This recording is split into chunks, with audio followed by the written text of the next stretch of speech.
Bonjour à tous, ici Jean-Philippe Lebleu à Montréal, membre du Comité pour la République du Canada. Bonjour à tous nos amis cap-haïtiens. Bonjour aux gens qui nous écoutent sur Radio Natif Natal. Commençons par le commencement. On va parler des élections américaines, des élections de mi-mandat. Monsieur Lyndon LaRouche, économiste américain, en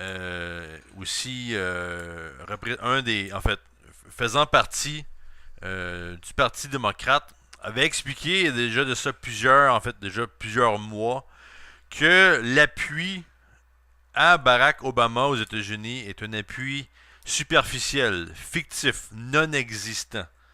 En fait, les seuls qui appuient Obama ou qui en fait tentent de protéger Obama, ben, c'est le Parti républicain. Parce que le Parti républicain sait que Obama est tellement pourri que s'il garde Obama au pouvoir, eh bien ça en fait apporte des votes au Parti républicain. On a pu en fait le voir durant les élections de mi-mandat qui sont terminées là récemment, où le Parti républicain a repris le contrôle du Sénat, donc une majorité de 6 sièges dans le pardon je crois de 7 sièges dans le Sénat, et a aussi gagné 13 sièges de plus dans le Congrès, donc gardant la majorité républicaine. Et M. Larouche a été très clair. Ça, c'est vraiment un message lancé à Barack Obama et à ses collègues, à ses associés, que Obama doit quitter la Maison-Blanche, que la destruction économique, la folie militaire représentée par Obama et qui était avant lui représentée par George Bush Jr. et Dick Cheney.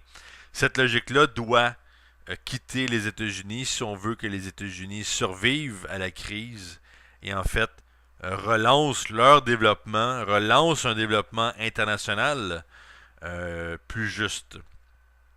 Donc, en fait, on pouvait même voir dans le magazine de New York Post une grande photo d'Obama, en fait, Obama nu avec un baril, un baril vide là, pour l'entourer, et qui disait, en fait, le titre était, le titre du New York Post était Stripped, Emperor has no clothes. Donc, en français, mise à nu, l'empereur n'a plus d'habits.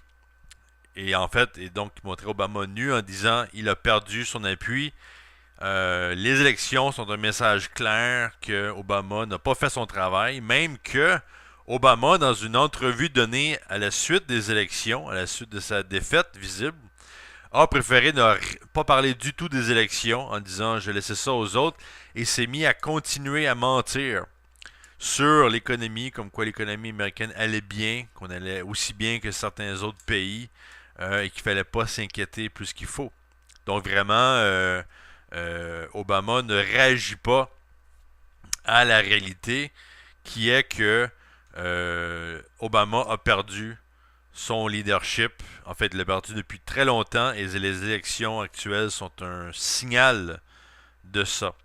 Et en fait, mais il faut aussi bien comprendre que la seule raison pour laquelle les républicains n'ont pas eu plus de votes, c'est parce que le parti républicain est aussi pourri que le parti démocrate. En fait, comme on le disait déjà il y a quelques mois, on se rappelle du président de la Chambre, du président du Congrès, un certain Boehner, qui est un républicain. On se rappelle que ce monsieur, alors qu'on discutait, alors qu'aux États-Unis il était question de destitution possible pour le président Barack Obama, surtout concernant la politique de guerre envers la Syrie et envers en fait, sa politique générale au niveau du Proche-Orient. On parlait de destitution et il y avait John Boehner, républicain, qui lui avait lancé plutôt une campagne pour poursuivre Barack Obama à travers les tribunaux légaux, plutôt que de mettre l'accent sur l'action constitutionnelle de destitution et ainsi tenter de protéger Barack Obama dans un but purement électoral. Comme on disait au début, Obama est tellement pourri que de le garder au pouvoir rapporte des votes. En fait, les démocrates avaient fait la même chose avec George Bush Jr. et Dick Cheney. Donc, on parlait à l'époque de destitution aussi dans les années 2003, 2004, 2005 et évidemment 2006-2007 aussi, en fait, durant une très longue période. Le mouvement associé à M. Lyndon LaRouche voulait destituer ces deux énergumènes-là et le Parti démocrate avait flanché sur la question, toujours en prétextant qu'ils allaient gagner des votes. Mais comme on peut le voir aux États-Unis ou comme on peut le voir dans plusieurs autres pays, si on veut changer les choses, ça ne va pas se faire à travers les élections. Qu'est-ce qui s'est passé aux États-Unis? Oui, on a lancé un vote, on a créé un vote pour se débarrasser d'Obama, pour lancer un message clair, mais le résultat est tout aussi dévastateur. Le Parti républicain, évidemment, n'a aucune solution pour la crise économique, n'a aucune solution pour la guerre, et est en fait encore, jusqu'à certains points, peut-être même plus fou que le Parti démocrate. Donc la solution, ce n'est pas les élections. La solution, ça va être de créer un nouveau type de citoyen. En fait, de créer un citoyen universel. Et pour donner un bon exemple, on pourrait prendre l'exemple au Canada, par exemple, ou par exemple dans la province du Québec, qui est maintenant gérée par le Parti libéral. Ben, on a eu et dirigé par le premier ministre Philippe Couillard. Ben, en fait, on a eu encore là, on a eu un changement de gouvernement. Avant M. Couillard, on avait le Parti québécois. Avant le Parti québécois, c'était encore le Parti libéral. Donc on change, on fait des manifestations, les gens sont contre les politiques d'austérité qui prévalent dans la province et dans le pays entier. Cependant, on ne fait que changer le parti.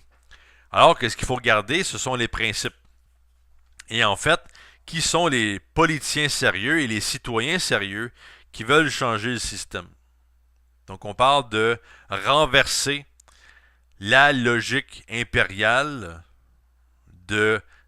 d'austérité, la logique aussi monétariste qui va avec ça, c'est-à-dire qu'on a une population, en fait, une population mondiale qui a encore beaucoup de problèmes avec la conception de l'argent.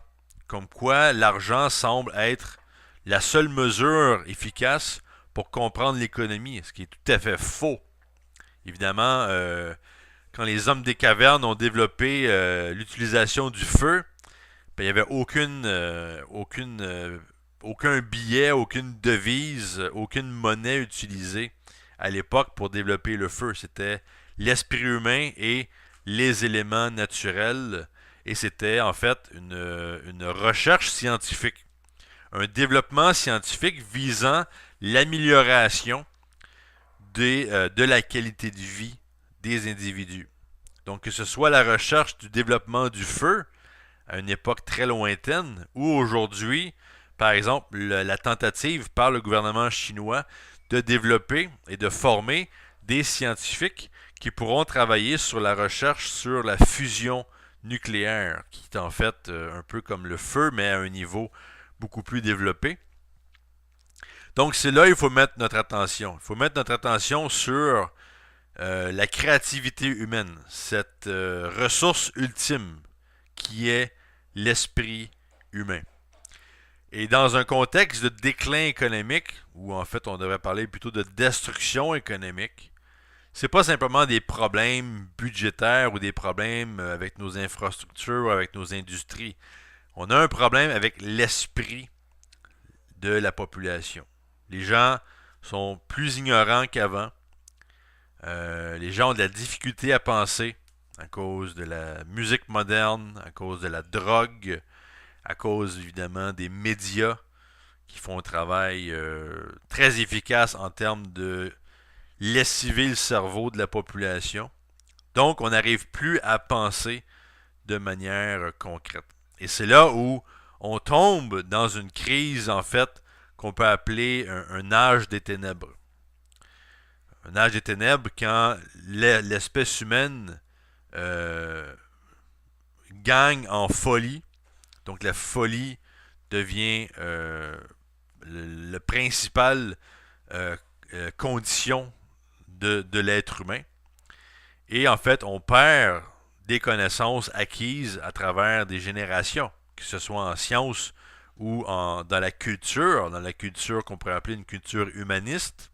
L'idée même du bien commun, l'idée que les êtres humains ont cette étincelle divine, créative, qu'il faut défendre à travers les institutions gouvernementales, cette idée-là est en train de perdre son importance et les gens ne sont plus en position de défendre cette idée universelle de l'être humain. Et évidemment, il faut parler de certaines crises qu'on voit maintenant. On a parlé évidemment beaucoup de la situation avec le virus de l'Ebola en Afrique qui continue de faire des ravages. Et récemment, en fait, on a plusieurs institutions qui ont mis l'accent sur un autre problème créé par le virus d'Ebola qui est de créer des orphelins. En fait, dans les 3 nations les plus touchées en Afrique de l'Ouest, donc la Sierra Leone, la Guinée et le Libéria, on parle d'environ 4000 enfants qui ont perdu leurs parents à cause du virus de l'Ebola et qui se retrouvent seuls parce que même les proches de ces enfants-là ne veulent pas avoir ces enfants-là près d'eux à cause du risque de contamination. Évidemment, qui n'est pas nécessairement véridique, mais les gens ont peur. Et récemment encore, on parlait de gens qui ont dû quitter les camps de quarantaine parce que la nourriture n'était pas accessible. Les gens meurent de faim, les gens veulent survivre, donc ils quittent. Donc c'est vrai, ils quittent le camp. Donc c'est vraiment une situation désespérée dans cette région-là. Et évidemment, comme on disait, sans une politique internationale d'intervention contre ce virus, bien rien ne pourra être fait.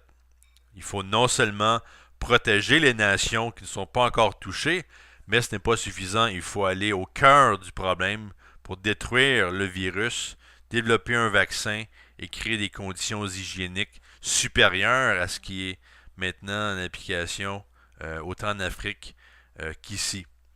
Et contrairement, par exemple, au Canada, le Canada qui, en fait, avait le beau jeu parce qu'on a envoyé plusieurs centaines de doses de vaccins à l'Organisation mondiale de la santé, un vaccin qui, on pense, peut fonctionner.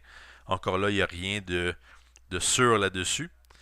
Mais le Canada a maintenant appliqué, en fait, a décidé de bannir d'entrée, donc d'empêcher d'entrer au Canada les gens qui proviennent de l'Afrique, surtout de l'Afrique de l'Ouest.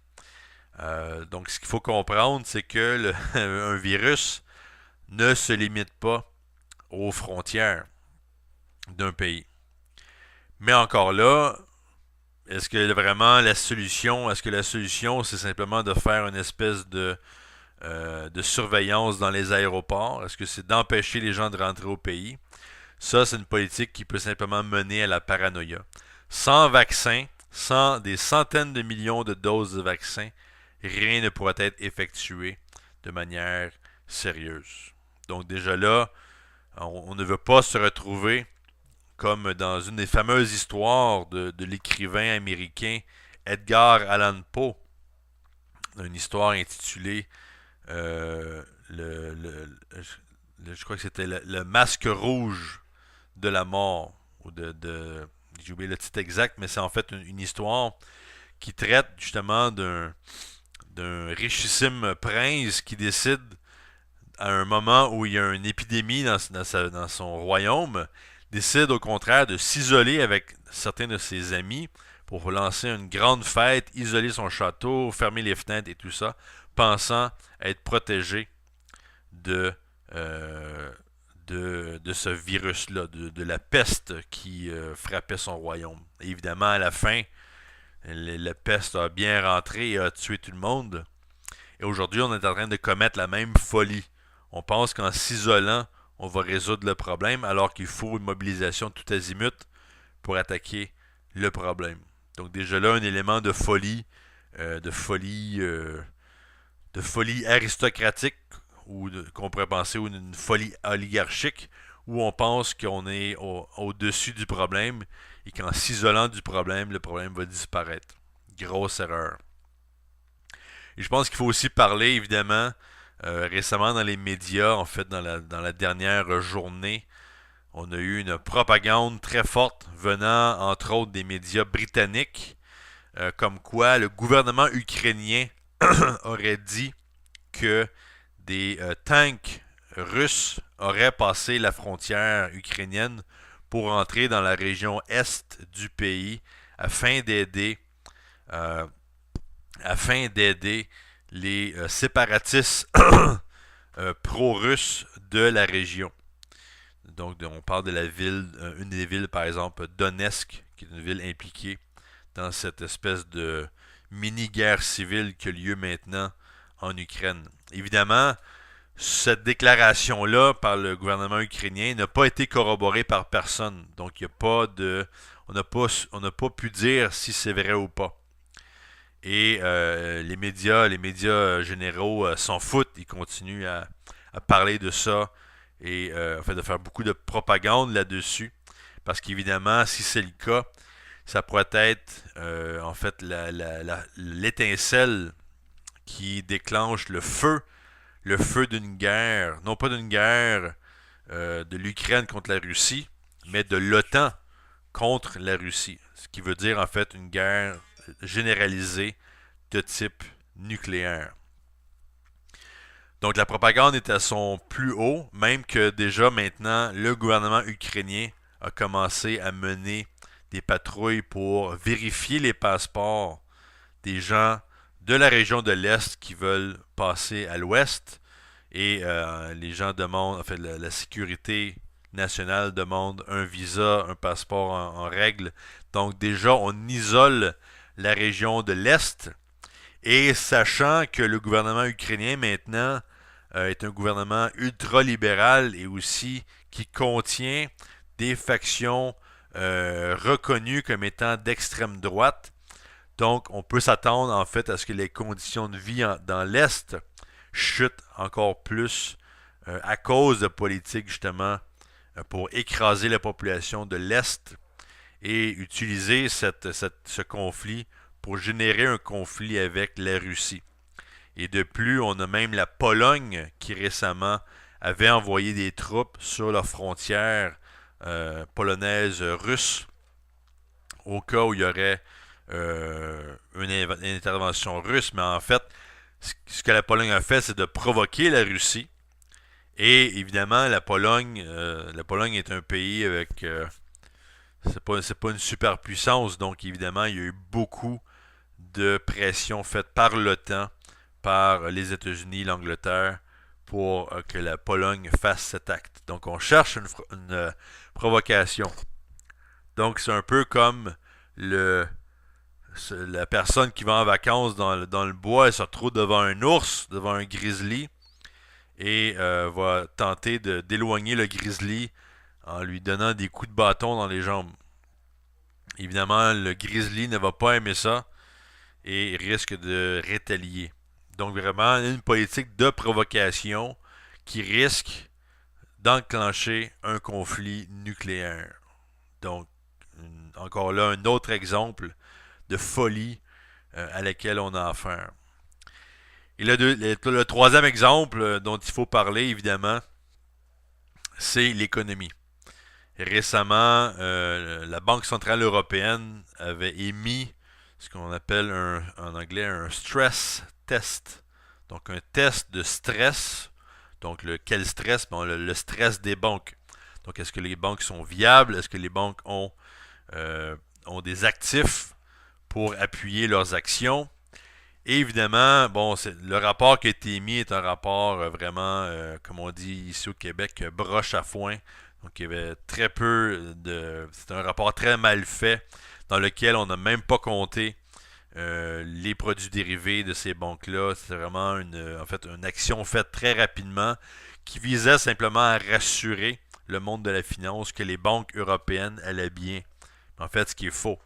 Tout à fait faux. Et la preuve qu'on a de ça, c'est que, en fait, une des récentes actions du gouvernement japonais a été de lancer une nouvelle campagne d'impression d'argent.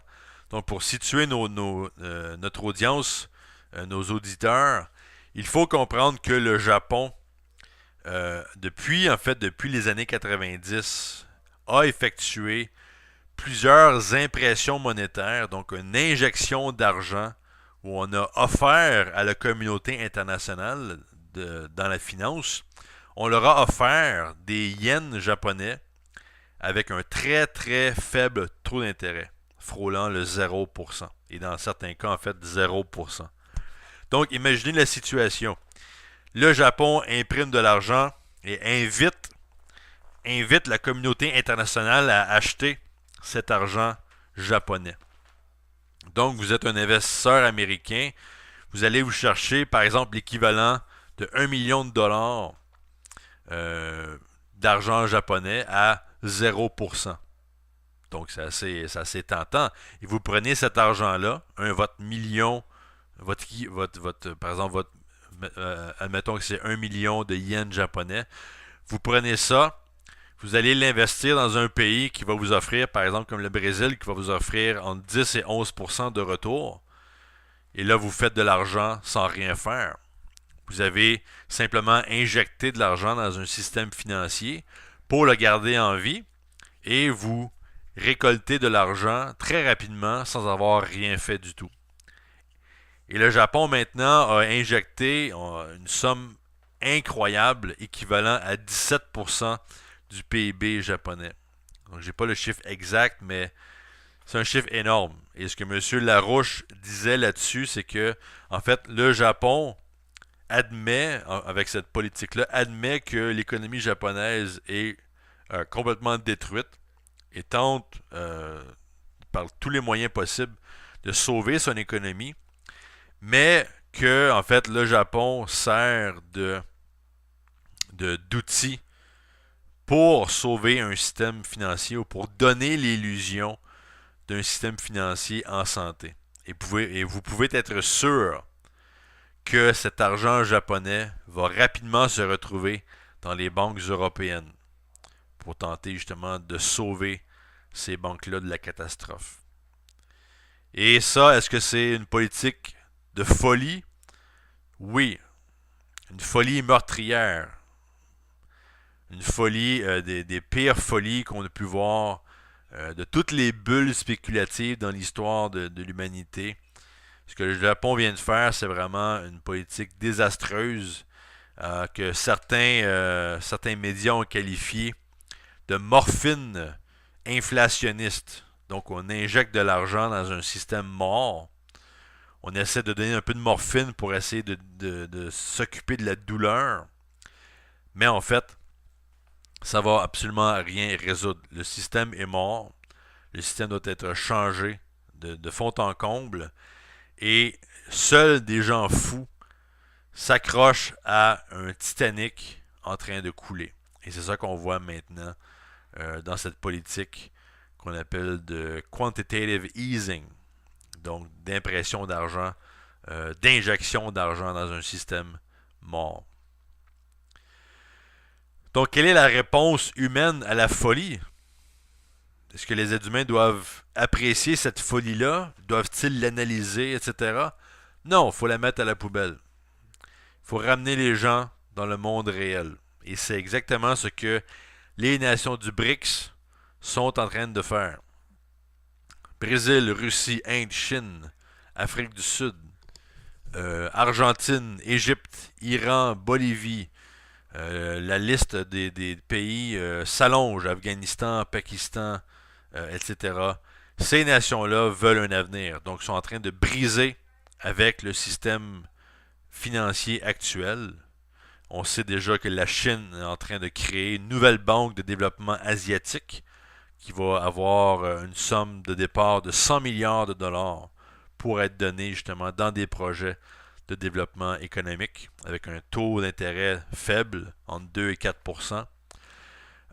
pour en fait mettre l'argent au service de l'homme et permettre à l'homme de développer ses connaissances scientifiques et évidemment protéger aussi les avancements culturels faits, comme on disait au début, quand on parle de protéger l'idée du bien commun, de l'intérêt général, de protéger l'idée de la créativité humaine, évidemment, ça prend une base physique. On ne peut pas simplement laisser les gens survivre par eux-mêmes et penser que ces gens-là vont faire des découvertes par eux-mêmes. Il faut une infrastructure, il faut un système qui permette à de plus en plus de scientifiques de voir le jour et de travailler sur les grands défis de l'heure. La fusion nucléaire étant le vrai défi pour l'avenir. Donc maintenant, et c'est très malheureux, mais on a des déclarations venant par exemple des États-Unis où on traite les nations du BRICS et leur mobilisation comme une menace. On voit ça comme une menace au système américain, ce qui est tout à fait faux. En fait, les nations du BRICS sont en train de représenter maintenant le meilleur de la Constitution américaine, cette idée de défendre la population contre l'impérialisme actuel. Et aussi, en fait, les Américains restent très silencieux concernant les décisions prises par le BRIC, même que prochainement, on va avoir des rencontres entre l'Asie, en fait, le groupe qu'on appelle de l'APEC, l'APEC, qui est un groupe des nations autour de l'océan Pacifique, donc États-Unis, Australie, Chine, etc., qui vont se rencontrer bientôt et encore, on peine à avoir des déclarations des États-Unis concernant le BRICS. Ce qui est très dommage et très suicidaire. Il faut être clair là-dessus.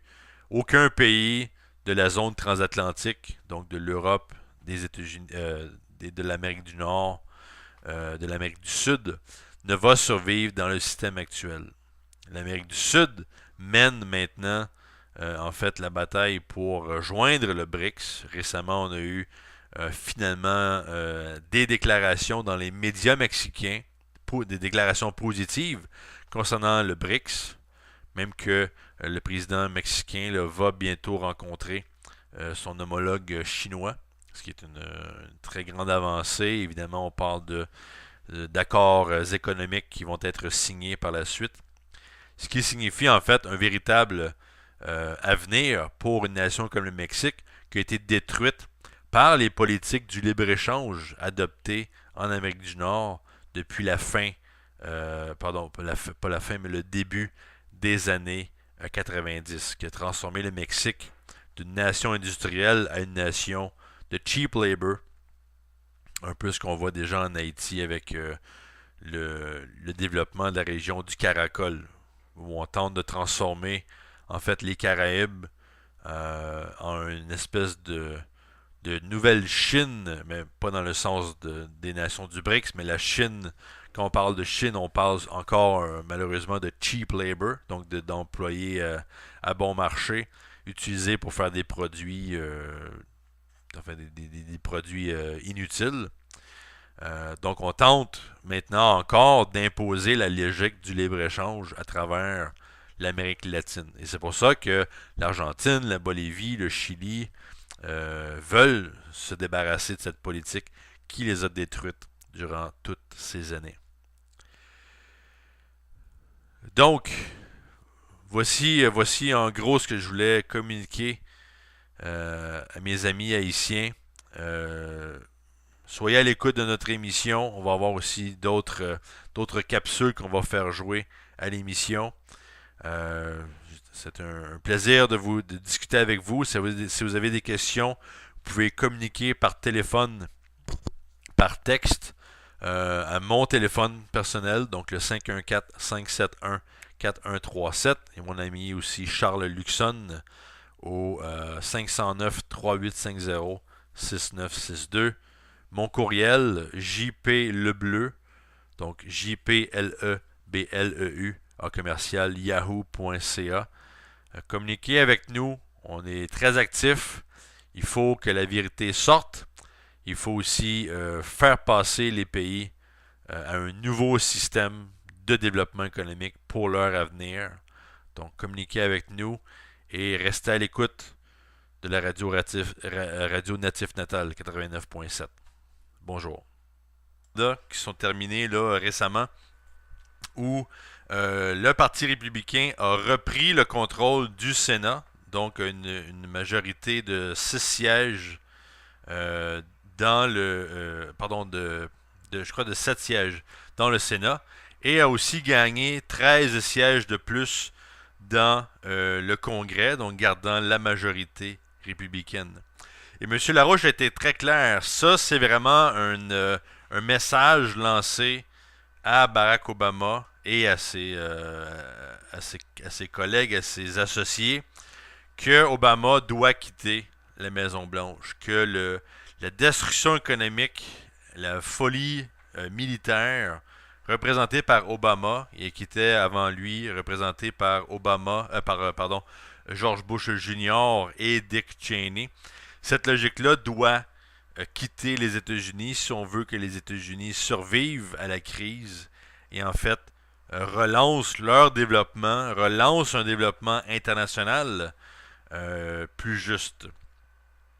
Donc, et en fait, on pouvait même voir dans le magazine de New York Post une grande photo d'Obama, en fait, Obama nu avec un baril, un baril vide là, pour l'entourer, et qui disait en fait, le titre était, le titre du New York Post était Stripped, Emperor has no clothes. Donc en français, mis à nu, l'empereur n'a plus d'habits.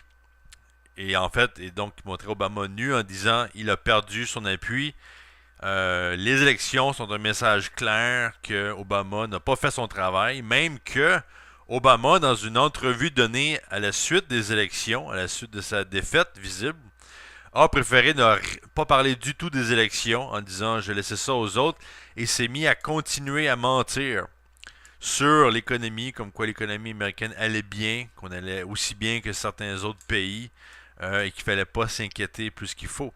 Donc vraiment, Obama ne réagit pas à la réalité qui est que Obama a perdu son leader. Bonjour à tous, ici Jean-Philippe Lebleu à Montréal, membre du Comité pour la République du Canada. Bonjour à tous nos amis capétiens. Bonjour aux gens qui nous écoutent sur Radio Natif Natal. Donc, commençons par le commencement. On va parler des élections américaines, des élections de mi-mandat. Monsieur Lyndon LaRouche, économiste américain, faisant partie du Parti démocrate, avait expliqué déjà plusieurs mois, que l'appui à Barack Obama aux États-Unis est un appui superficiel, fictif, non existant. En fait, les seuls qui appuient Obama ou qui en fait tentent de protéger Obama, c'est le Parti républicain. Parce que le Parti républicain sait que Obama est tellement pourri que s'il garde Obama au pouvoir, eh bien ça en fait apporte des votes au Parti républicain. Et on a pu en fait le voir durant les élections de mi-mandatship. En fait, il est parti depuis très longtemps et les élections actuelles sont un signal de ça. Et en fait, il faut aussi bien comprendre que la seule raison pour laquelle les républicains n'ont pas eu plus de votes, c'est parce que le Parti républicain est aussi pourri que le Parti démocrate. En fait, comme on le disait déjà il y a quelques mois, on se rappelle du président de la Chambre, du président du Congrès, un certain John Boehner, qui est un républicain. On se rappelle que ce monsieur, alors qu'on discutait, alors qu'aux États-Unis, il était question de destitution possible pour le président Barack Obama, surtout concernant la politique de guerre envers la Syrie et envers aussi, en fait, sa politique générale au niveau du Proche-Orient. On parlait de destitution et il y avait John Boehner, un républicain, qui lui avait lancé plutôt une campagne pour poursuivre Barack Obama à travers les tribunaux légaux, plutôt que de mettre l'accent sur l'action constitutionnelle de destitution et ainsi tenter de protéger Barack Obama dans un but purement électoral. Comme on disait au début, Obama est tellement pourri que de le garder au pouvoir rapporte des votes. En fait, les démocrates avaient fait la même chose avec avec George Bush Jr. et Dick Cheney. Donc, on parlait à l'époque de destitution aussi dans les années 2003, 2004, 2005 et évidemment 2006-2007 aussi, en fait, durant une très longue période.